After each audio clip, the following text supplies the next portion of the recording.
ન્યૂઝમાં આપનું સ્વાગત છે। છાતી ઠોકીને કહું છું, મેં રાજકારણમાં રૂપિયા બનાયા, અમૂલ ડેરીના પૂર્વ ચેરમેને કહ્યું વિવાદાસ્પદ નિવેદન। નડિયાદના એક જાહેર કાર્યક્રમમાં સ્ટેજ પર વિપુલ પટેલે આપ્યું વિવાદાસ્પદ નિવેદન। આ નિવેદનને લઈને રાજકારણમાં ગરમાવો જોવા મળ્યો હતો। આ નિવેદનથી સમગ્ર જિલ્લામાં વિપુલ પટેલની વાતો જોવા મળી હતી। નૈતિક મૂલ્યો અને પારદર્શક વહીવટ સામે ઊભા થયા ગંભીર સવાલો। આ નિવેદનને પગલે રાજકારણમાં નૈતિક મૂલ્યો અને પારદર્શક વહીવટ સામે ગંભીર સવાલોના તીર સંધાયા છે। જાહેર જીવનના પદની ગરિમા અને લોકશાહીના આદર્શોને નેવે મૂકીને આ રીતે નાણાં બનાવવાની વાત કરવી તે ટીકાપાત્ર હોવાનું બુદ્ધિજીવીઓ જણાવી રહ્યા છે।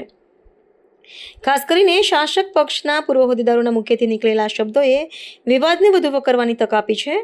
રાજકારણમાં ભ્રષ્ટાચાર અને અપ્રમાણસર મિલકતના આક્ષેપો તો છાશવારે લાગતા હોય છે, પરંતુ જ્યારે કોઈ નેતા સ્વયં મંચ પરથી આવો સ્વીકાર કરે ત્યારે તે રાષ્ટ્રીય સ્તરે ચર્ચાનો વિષય બને છે।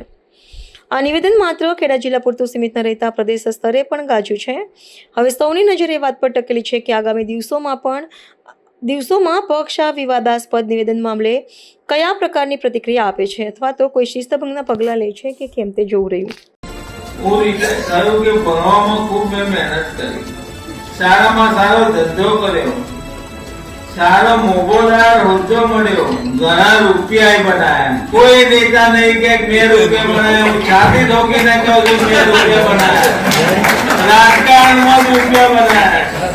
આવા કોઈ નેતા નડિયાદમાં ખેડા જિલ્લામાં કોઈ નહીં મળે, કારણ કે જે મળે ઘેર ભરે બહાર હાલે। સંદેશ ન્યૂઝની તમામ લેટેસ્ટ અપડેટ્સ માટે ચેનલને હમણાં જ લાઈક, શેર અને સબસ્ક્રાઇબ કરો।